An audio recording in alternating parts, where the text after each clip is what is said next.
Alrighty, well, good morning. My name's Eric Friedman. I'm the concessions manager at the New Orleans International Airport. And thank you for joining us today at the joint venture, subcontract, or go at it alone, finding the best options for entering the airport. You can follow me on Twitter. That's going to be Friedman or Fried_man_Eric. Okay, hashtag any of your posts today with ARN 2017. I'm trying to get a trip to Orlando, so if you guys could help me out, just go ahead and do that. So with us today, we want to, obviously the reason you're here is you want to get in the airport. And what we have today are three of the finest folks who will be able to help you get there. So with that, we have Ingrid Hairston from Raleigh-Durham. She could be followed at I Hairston on Twitter. So Ingrid came from New Orleans, started her career here in New Orleans in operations before moving on to Raleigh. And one of her favorite concepts is the Jubilee Coffee shop out in Raleigh. And what she likes about is just the atmosphere and how just great the customer service experience is. In fact, I did some research and I saw that this restaurant, they actually hand make each individual cup of coffee, grinding the coffee after they weigh it. So every cup is prepared individually. So really cool place. I'm glad you shared that with me because I know when I go to Raleigh, I'm checking it out. That's it. Then we have Kimberly. Kimberly is the CEO and owner of DBE Consulting and Traveling Grace. She could be followed at DBE Consulting. And, you know, if you don't know Kimberly, you should absolutely meet with her because she's got a lot of experience in the airports on multiple sides. In fact, Kimberly started out as a flight attendant, international flight attendant for Continental, and that's kind of what kicked it off for her. She paid attention to the concessions and realized what was doing well and why they were doing well.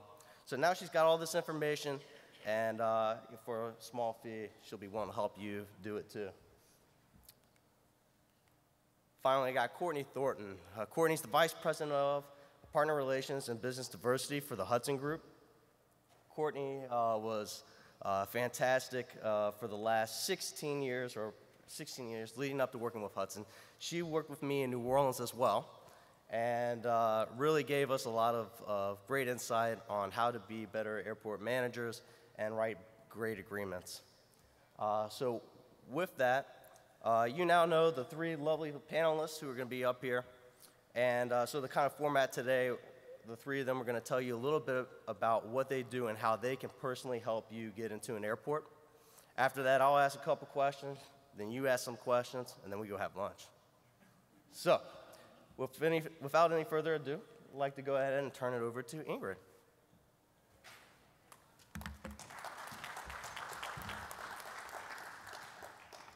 So, good morning. It really is a pleasure to be with you today. And if my PowerPoint didn't disappear, it would be even better. Alrighty, so it is a pleasure to be with you today, and my task today is to talk with you about not necessarily partnering and joint venturing. We're starting off with talking about what airports are looking for when you make that phone call to us, and who we're looking for when we think about prospective partners. So that's where I've started. I've started pretty much at the basics. Raleigh-Durham is currently in the process of refreshing its food and retail program for our Terminal 2 building. And this is a multi-year program for us. Last August, we entered into an agreement with Host and their partner, JQ Enterprises, to bring us 3 new restaurants. They're operating temporary facilities now, and they're going to build out a Popeyes, a Starbucks, and a Whiskey River for us. It's going to open in November. It's going to open on time. It's going to be great. We're not nervous at all. And then we jumped in at the same time in August, and we issued an RFP for all of the retail on the concourse. So there are 15 shops on our concourse, and we're really trying to bring that process to closure. actually next week, as we take leases to our airport authority for their consideration. So we're not done, though. We're going to move right into food and beverage, and we'll take a look at refreshing the food and beverage program and really turning that program over to bring some new concepts and experiences to our customers. So we're really keenly engaged in who we're looking for partners, what seems to make for good concepts, good fits with us, and I just want to share a little bit with you. So several times a month, literally, airport managers, concession managers like me will get a phone call that goes a little like this. Hey, I got a new concept. It is the best. It's great. You got to have it at your airport. And then when I say, well, tell me all about it, they say, I can't. I don't want anybody to know what it is and steal my concept. I just need you to tell me what the rent will be so I can finish my plans. And as you all know, it really doesn't work that way. We really do have to know a lot more about what you are doing and planning on doing and who you are before we get to, let's talk about the lease, right? So I want to talk to you about all of that stuff that really creates the foundation that makes the I'm interested in the lease part of our conversation so much more productive, okay? So on the screen are pretty basic things, and you all are probably going, really, why is she talking to me about this? But I really want to spend a little bit of time talking to you about this. So we really want to make sure, if you're a younger company or not, we really want to make sure that you have done the basics, that you really do have a business plan, and that it's complete. We do encounter a lot of businesses who are either new to the airport, who have relatively inexperienced owners at their helm. That, you know, they've not owned a business before, or they've recently begun owning a business, and they haven't done the basics. So we want to talk to you about the basics. You know that you need to have a business plan that helps you understand your financing plan, that helps you understand the operations plan, that you've fleshed out a management plan, that you know what your concept really is and how you can describe it to us and tell us how it fits our customer needs. But a lot of times when we get that phone call, that hey call, we really do encounter folks who have not done this very basic work of creating a foundation for their business. So either as you are planning your next venture, because some of you guys have more than one, as you're planning your next venture, create the foundation for that business. Because when you call us and we begin asking questions about your concept and how you want to present it, the fact that you don't have a business plan supporting you really comes through, and it makes us a little nervous as we go through the conversation. We also then want you to look at, we want to hear that you've done the research, right? That you have looked at our website, that you have tried to understand our passenger demographics and our passenger behavior. I'm really excited because more and more airports are putting resource pages onto their websites that allow you to find out who we are and who our customer is. Because when you call us, we really want to know that your concept fits in our airport, and that what you want to sell to our customer is the product that our customer is interested in. You're now able to find a lot of that information online if you do the research. And if you built your business plan, you've done that research.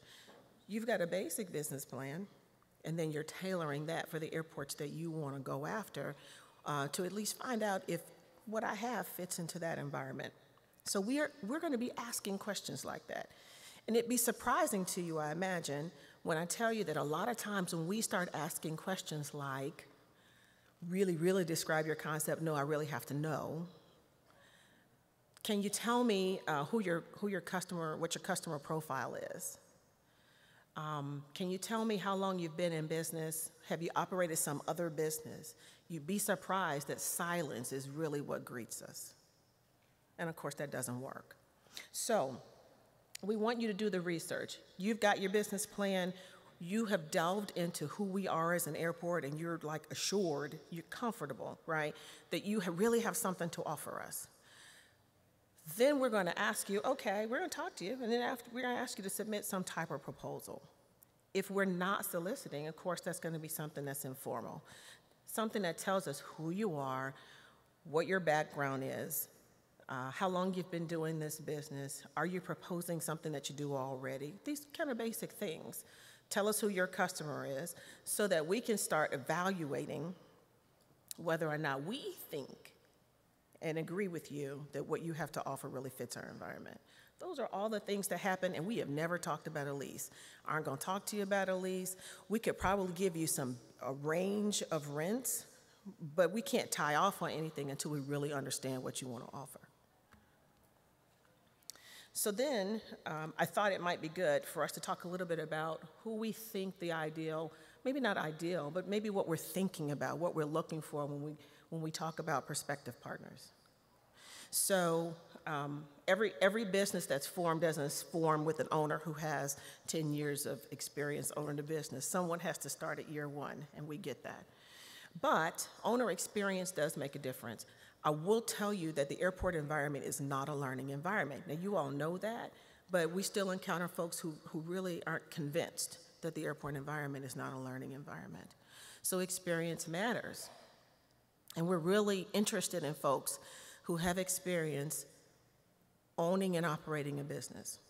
If you've been a GM for a business, that's a leg up. We really want to hear that. We want to know that. The transition to ownership may be a little rocky, but you can make it, right? We are a little concerned about companies that have no experience in operation. I will tell you, at least from the Raleigh-Durham perspective, we're not necessarily concerned if you haven't operated the business that you desire to operate. If you've successfully operated a business, that is a leg up, right? And we want to hear and understand what your background is. We talked a bit about having your business plan together, but we want to hear that as we're talking with you about what you do. So if you've operated some other concept, or if you've operated in even another airport, we want to hear how that's adaptable to our environment, how your background, your company structure is adaptable to our environment. Tell us what you need. Tell us what you might be thinking about. You may be thinking to come to our airport and you want to do that independently, or you might be looking for a partner. We don't know, but we'd like to understand how adaptable you are, and we can hear and be assured about how firmly underpinned your company is, what the foundation is, just in those conversations as we talk about who you are and how you do what you do. We also want unique concepts. So if we've got a donut concept, we may not need another donut concept. If we already have a bookstore, we might not need another one. We really are looking for unique concepts. And it may be that you're getting us right before we turn over our food program or right before we turn over our retail program. Fine, let us know what you have so that we can start understanding the depth and breadth of the opportunity that's out there, and we can make sure when we solicit that we are doing it and casting a wide enough net, right? So that's important. But we don't want you to be discouraged if we say, we think that might be similar to something that we have, and that's a little concerning for us. So we really are looking for unique and desired concepts. And I will also say to you that if you pique our interest and we're interested in you, we want to know what your concept looks like. And when you make the phone call to the airport, it's probably not the time to start developing what it'll look like. Particularly if we're interested and we have an opportunity, if we have space available, we can do some direct leasing. If we really like you and we can do some research, this could move pretty quickly. And so as you're planning and preparing to approach the airport, you know what it will be. And that's a part of your business planning. Understanding your profile for your customer, developing what the look and feel of your shop is, how that's going to translate to your customer, grab them, the marketing that goes into that, all of that has to be done, should be done. May not be completely fleshed out, but should be done.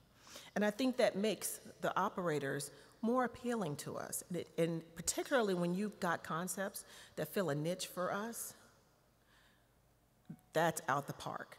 And so we're really very interested in hearing about that. And then I'm going to leave the really in-depth things to these ladies who are coming behind me, but I wanted to leave you with some tips and tricks and advice, okay? So let's see if we can do that. The first thing I would say is absolutely leverage everything you have when you present.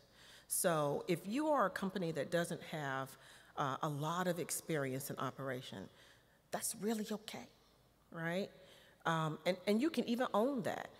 But note that if the airport has a minimum experience requirement, we just need you to develop a path for covering that. That's okay with us. Because you may have the concept that we really, really need. And we just need you to be intact enough as a business and have a plan and strategy that's strong enough that tells us how you're going to overcome that particular weakness in your profile.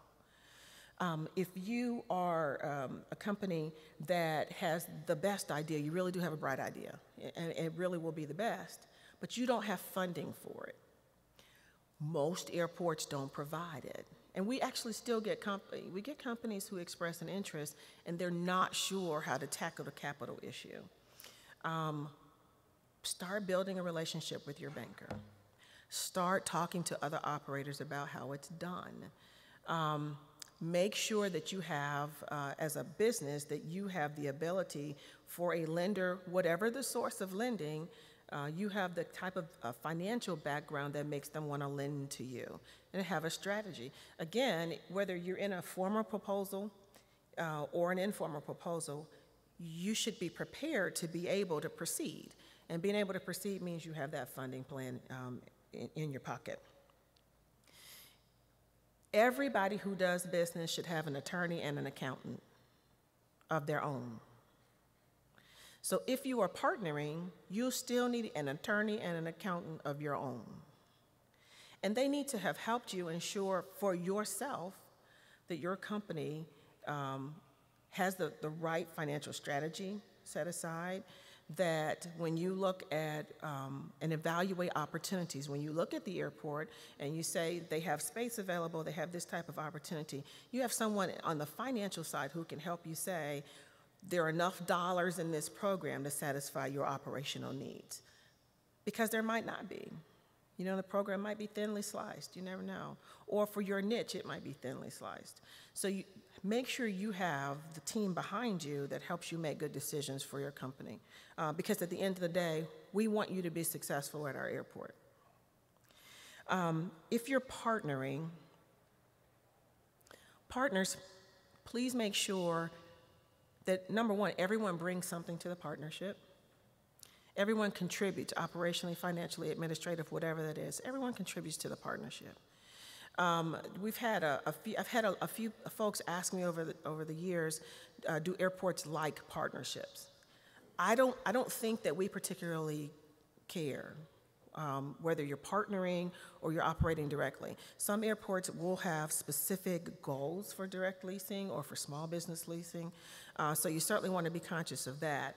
But I don't know that we're necessarily turned off if you're teaming in some way.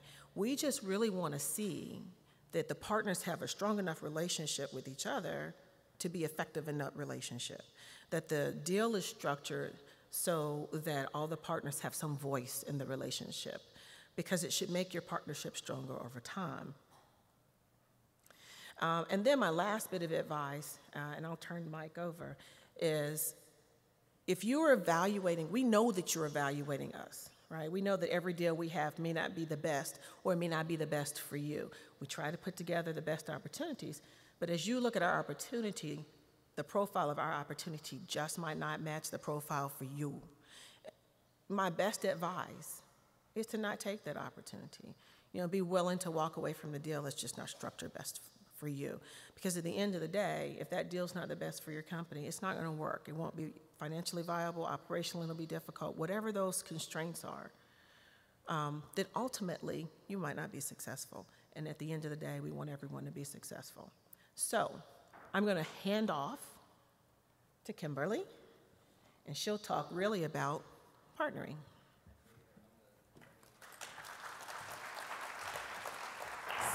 There we go. Sorry, I want to jump in real fast and just kind of summarize a couple things from Ingrid. especially for you new guys and new concessionaires trying to get in the airport. Really, really important to come to us prepared at all levels. The first phone call, the silence, that's part of our vetting process. When you give us silence, we're like, great, we'll take down your information, go back, figure it out, and we'll contact you when we put the RFP out. You're too late, you're behind the ball. So if you come prepared on that first phone call, and then every meeting thereafter with the right documents, with the certifications, with the drawings, that's gonna make you that much more successful. That's gonna make us like you that much more and believe in your brand and seek you in our new proposals. I'll add one more thing. If you are an ACDBE or you want to partner with an ACDBE, certification takes time. All of that needs to be done in advance. You really do have to get a lead out, whether there's an RFP coming or not.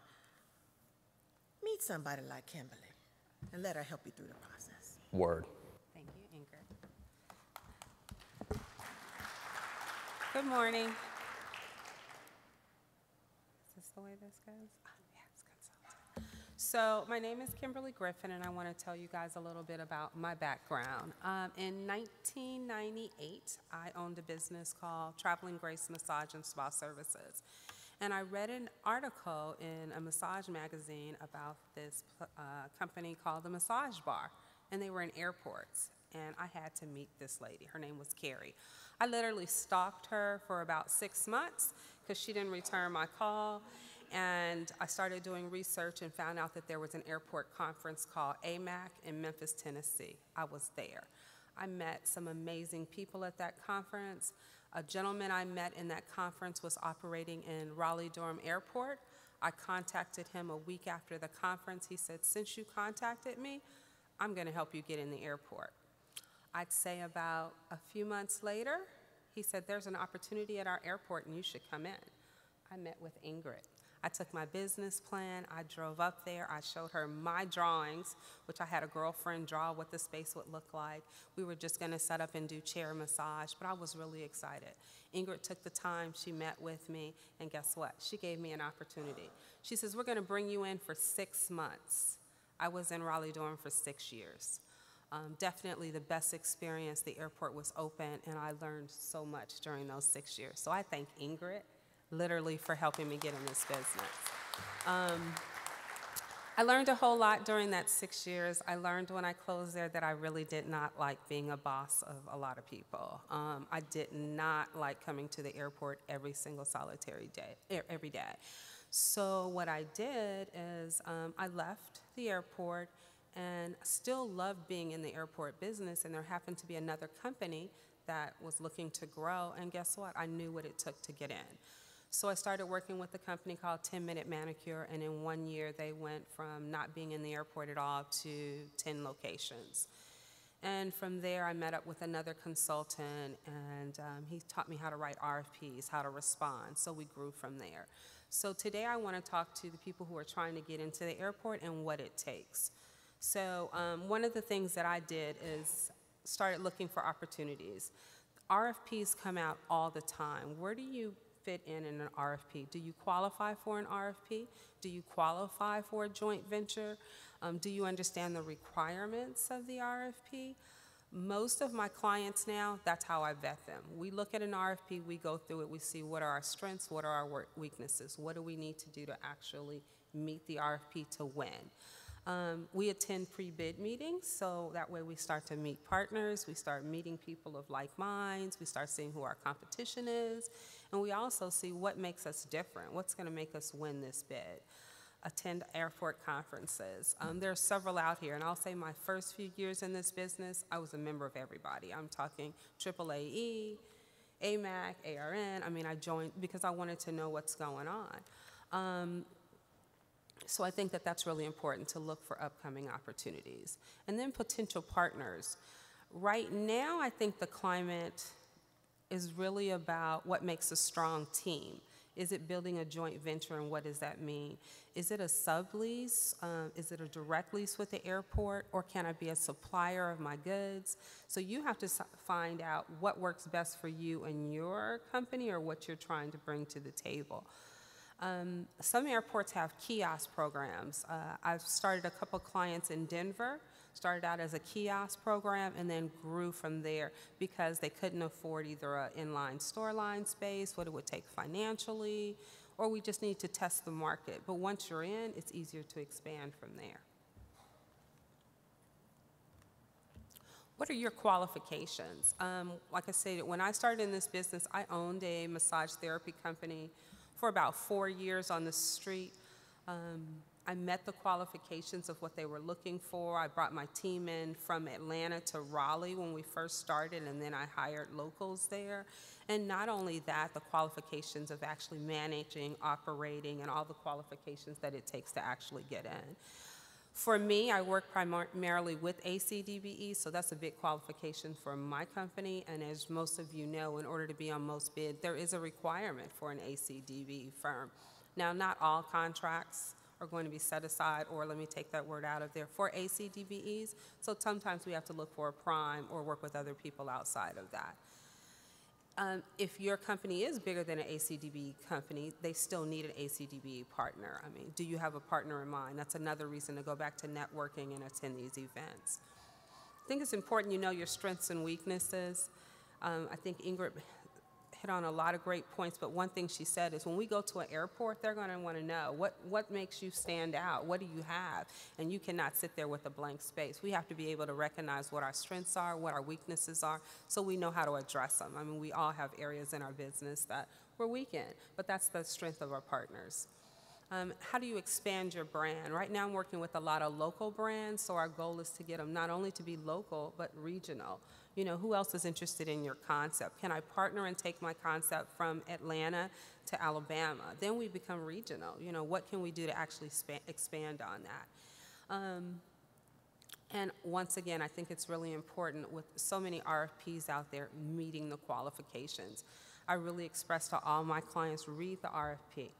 Where do I fit in? What areas don't I qualify for? If they're looking for something unique, what's unique about my brand?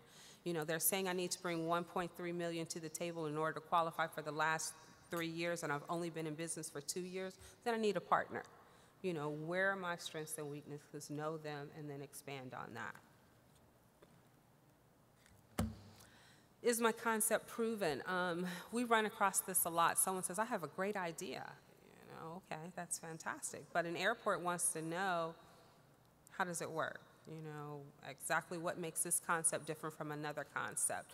Like Ingrid said, I have a client that operates on the street, but he has a different concept. But he still qualifies for most bids because he meets the qualifications as far as his experience, and his concept is something that the airport is looking for.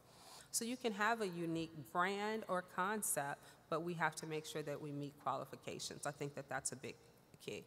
Know how much space you need. You know, when you sit down with an airport, you need to be able to say, I need between 800 and 15,000 square feet, and know that it's going to make you money if you have this much space. Not only you, but you always want to consistently create a win-win for the airport and for your brand. Have something to show them. I mean, have drawings, have pictures, have your product. Know your product in and out. Know it better than they're going to know when you sit down with them. And your business, is it capitalized? I meet a lot of people who are just now getting in the business, don't really know how much money it's going to take. I tell most of my clients when they sit down with me, you need to have at least 1.5 million. Just sit down at the table. If they don't have it, let's see how we can get it. If you've got something good, we get you an airport contract, you're going to find the funding. And we found that. I believe there's people here today that are talking about financing. Can you afford to do this deal? I have a client that's here today. He was offered a deal. When we looked at the deal, it was only 5 years left on the lease. But the amount of money that it would take for him to get in, when we looked at it, he would be upside down. And at this time, his business could not afford to take that. But there are other people who can afford to do that. For a year, 2 years maybe, 3 years, no way. So it really depends on where you are, but you have to understand your financing better than a prime and better than an airport to know if it's something that you can do. What are your roles and responsibilities? Joint venturing and partnering is really important that you understand a clear line in what you're bringing to the table. Are you purely operating, Are you going to handle management responsibilities? If you're an ACDBE, that line has to be so clear, not only in the contract, but when they come and check on you, because they do send someone out to check on the roles and responsibilities of the ACDBE partners. Management team. Ingrid said you have to have an attorney, you have to have, an accountant, but beyond that, you need a strong management team. You cannot be all things. It takes a team in order to really grow your business and build it, and that's what the airport is looking for. And is there someone in your business that you admire? I think that's really important. Have someone that you can who will mentor you through this process. I mean, a lot of us have been around. I think I've been here now like 18 years in the airport business, and there's so many people I admire and try to spend time with. I encourage all of my clients to find you a mentor, someone who's doing what you do or someone you admire, someone who's grown this business, someone who's taken their business from this level to the next level. There's a lot of us who switch lanes. Me, once again, started out as a concessionaire, now I'm a consultant, and who knows what I'll be in a few years, but I'll be in this business. So I think that's important to find someone that can mentor you through the business. And that's really all I have. Any questions? Thank you. Great job, Kimberly. So guys, hey, I'm back here in the far left corner, and right before Courtney begins, I want to go ahead and just real quickly summarize what I took away from Kimberly. And ultimately, what you need partners. Obviously, there's a reason you have some weakness, whether it's your local participation, DBE participation, your finance, your attorneys. You need a partner. And you may need multiple partners for each location if you're looking to take it from a shop in Florida to a shop in Alabama, real close by, becoming regional. So you're gonna need multiple partners to really grow and succeed. So with that, I'm gonna come help out Courtney.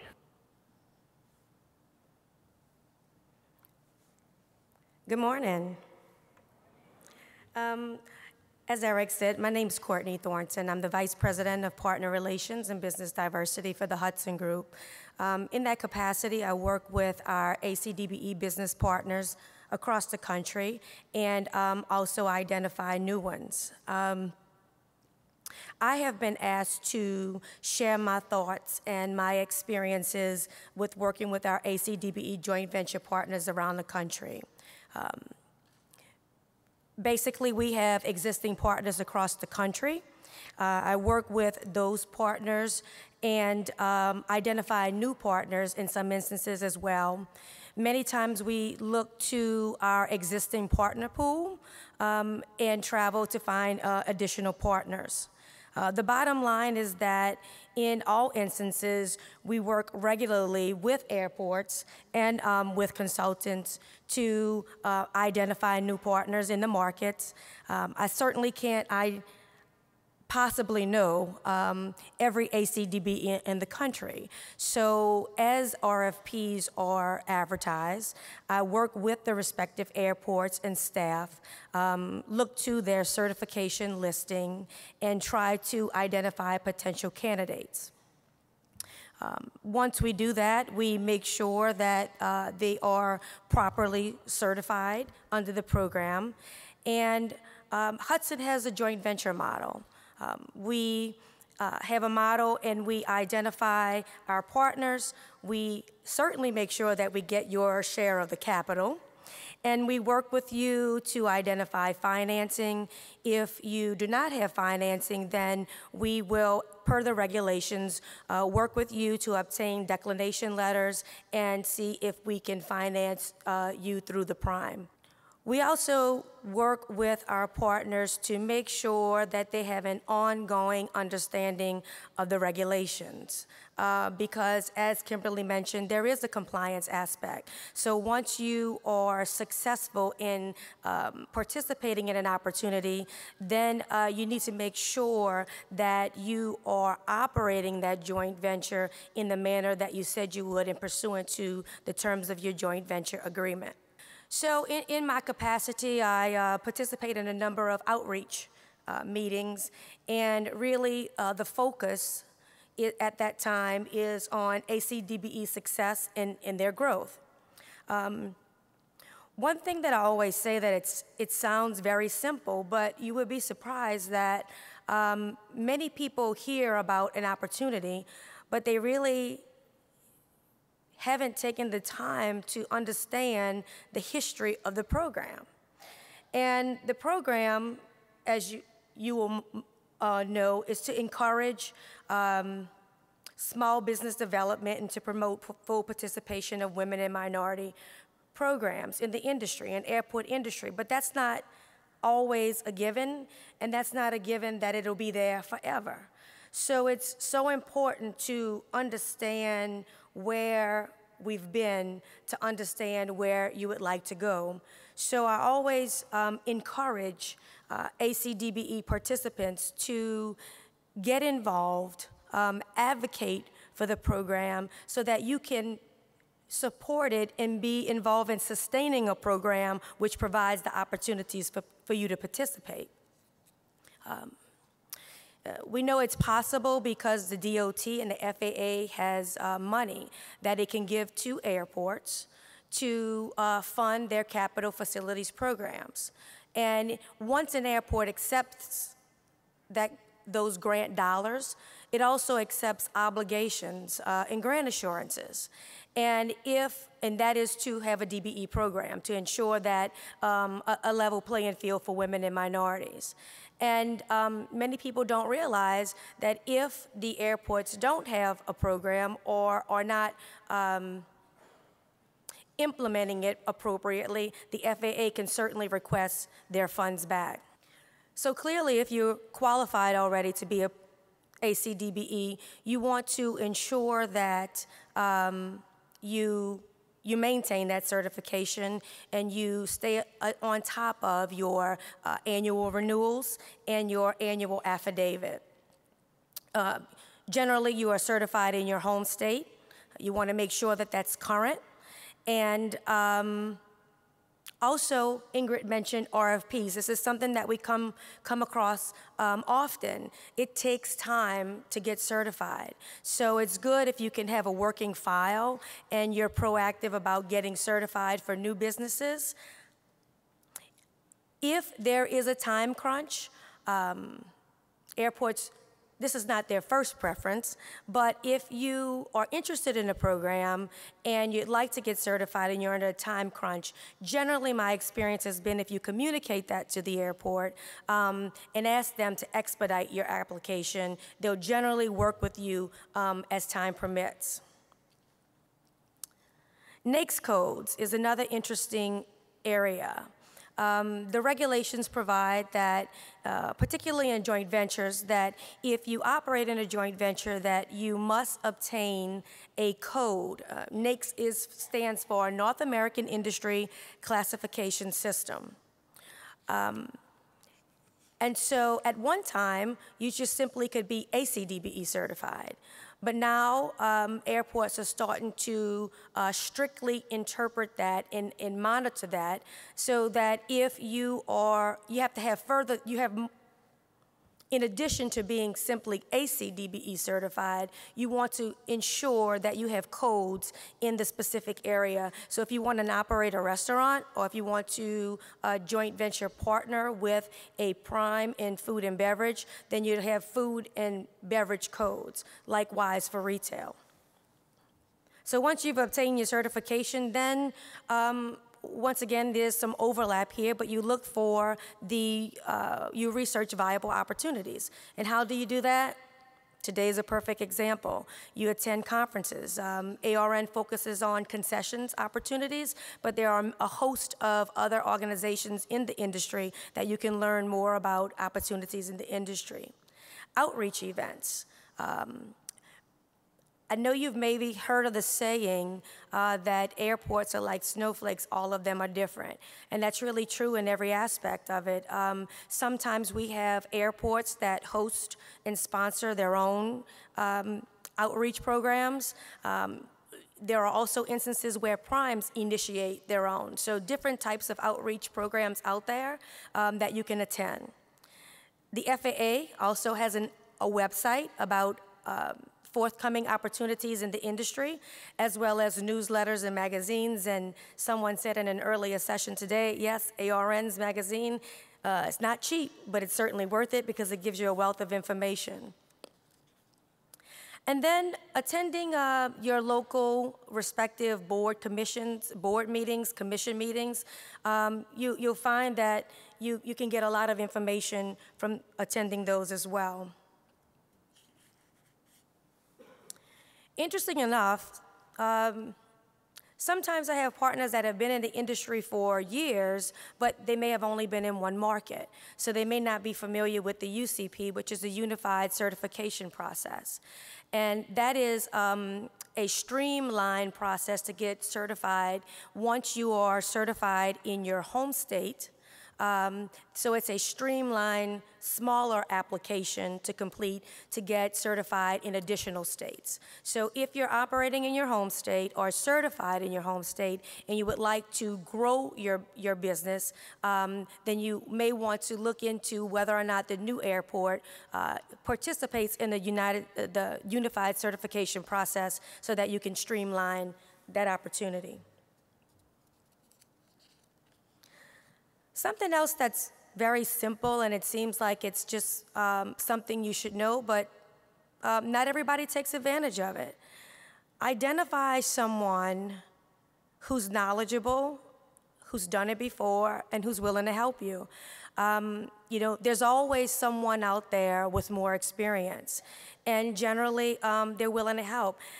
You know, I don't know how it is for other industries, but I find that everyone that I talk to, so many people in this industry, have really received an opportunity similar to what Kimberly has described. And so take the opportunity to connect with people, identify them, you know, identify ones who have done what you're trying to do and see if they're willing to help you.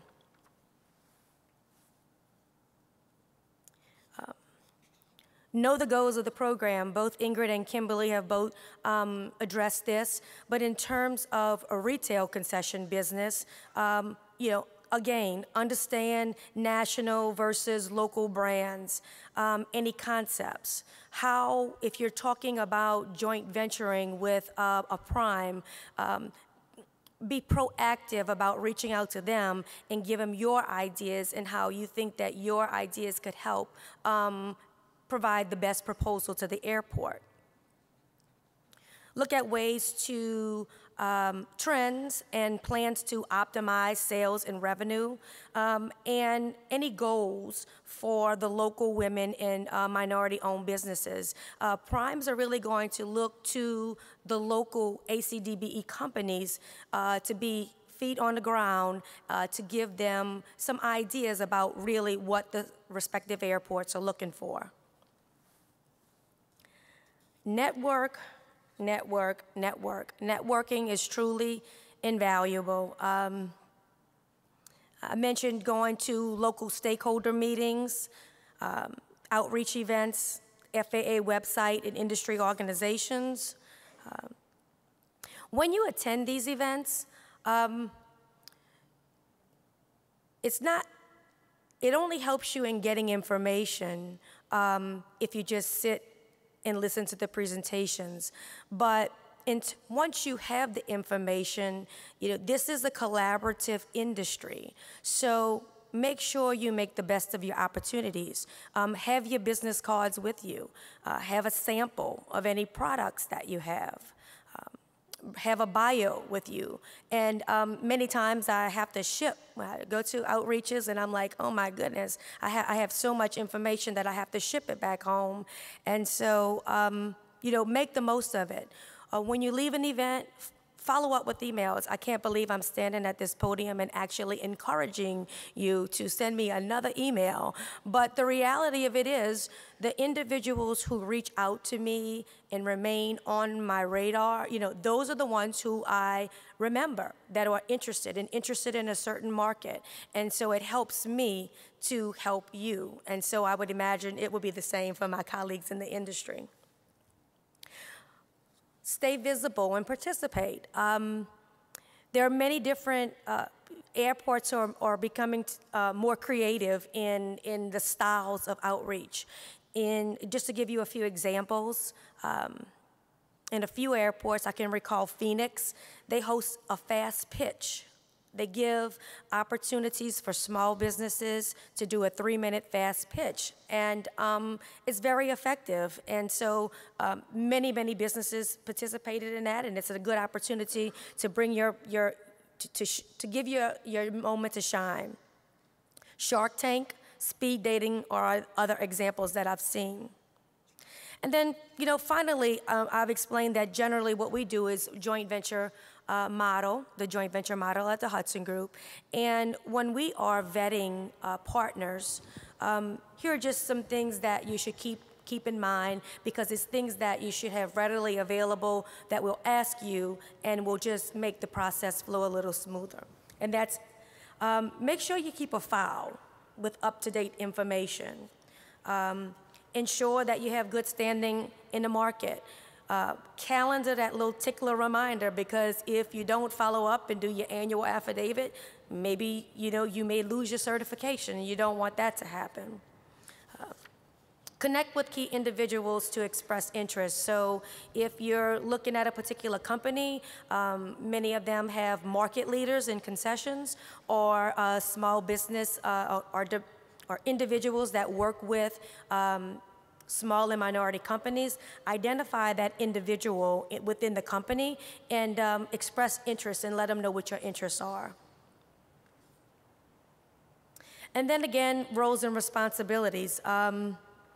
In a joint venture, Hudson, I'll give you an example. Hudson has a model where we look at your ownership percentage, and if it's 10%, we look at a store that generates approximately 10% of the total sales, and we assign that to the ACDBE to manage, so that we all know the regulations require it to be commensurate with your ownership. Your roles and responsibilities must be commensurate with your ownership percentage. And so that's how we achieve it. So we walk through your understanding of that process. Also, one of the biggest challenge in my experience working with ACDBEs is financing.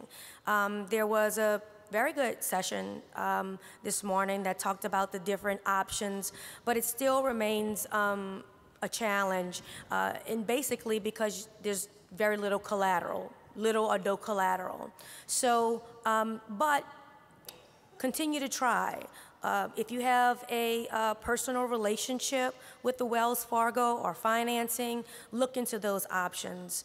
Many times, primes may have individuals to help you navigate through that, and if you don't, to help you navigate finding declination letters so that you will obtain other financing.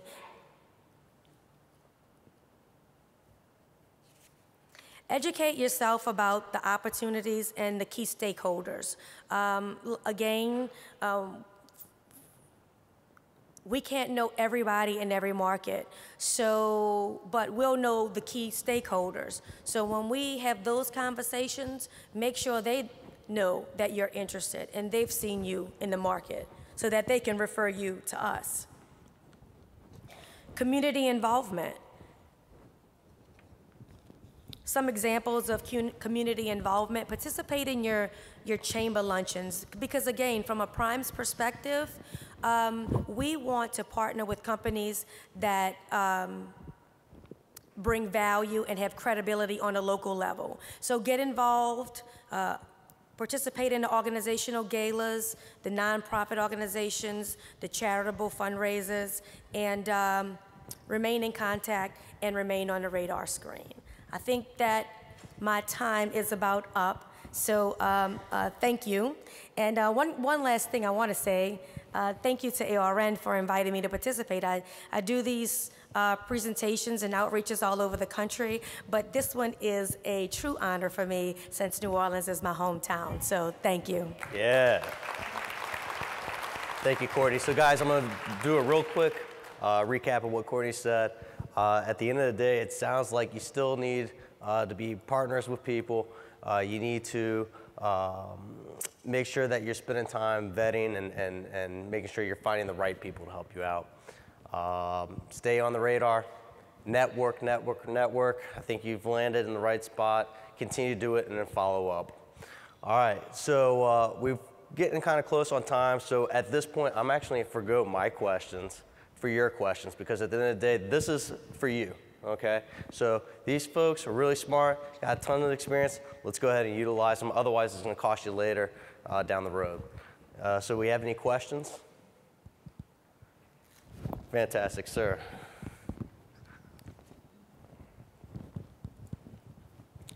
If you could, make sure you tell us who you are and what company you're with. Okay, my name's Lionel Binney. I'm with My Sushi. We're a sushi company, Asian food. Somebody mentioned other organizations and conferences to network. You mentioned the FAA website, outreach meetings from the airports. What are some of the other national conferences or associations people like us should be checking out? I mean, I've heard of AMAC. I know that's a big one.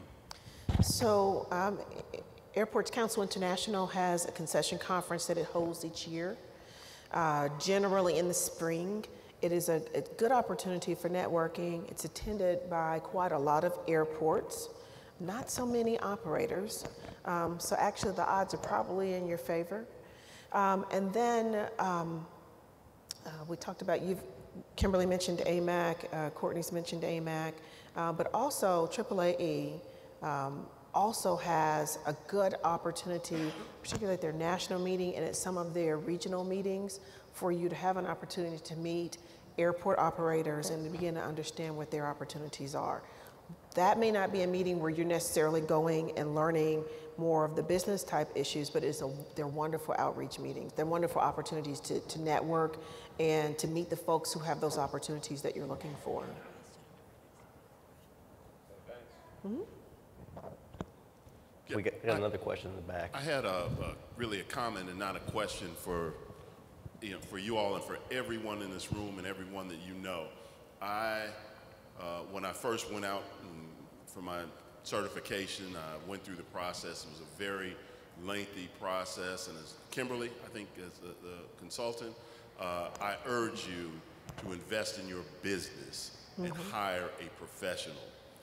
What I experienced was one line, one instance in my interview disqualified me and sent me back technically for another year before I could reapply. Wow.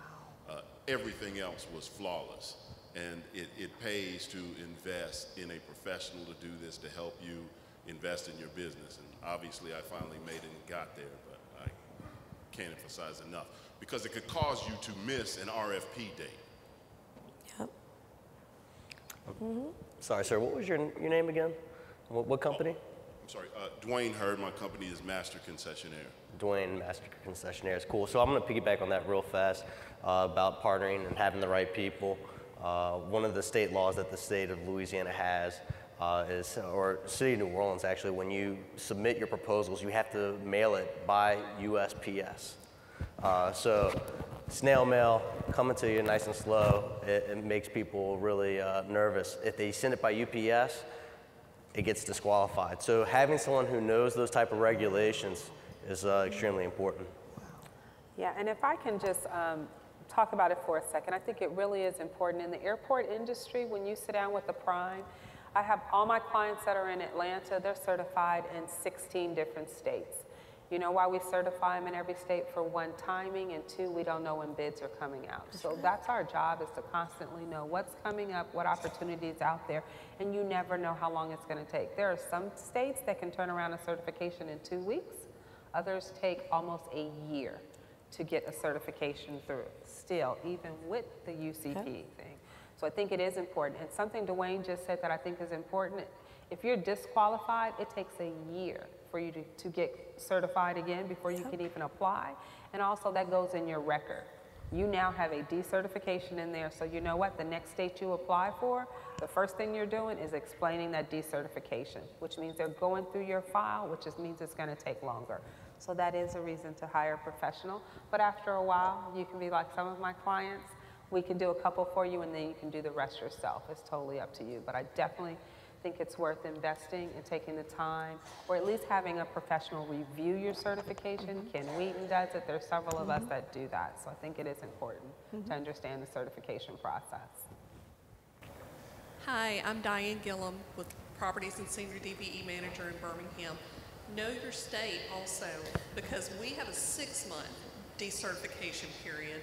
So every state may have a different timeline. And also keep in mind that, you know, when you're going in, present everything, and some states are going to request just a little bit of information. Some states are going to ask you for your entire file from your home state.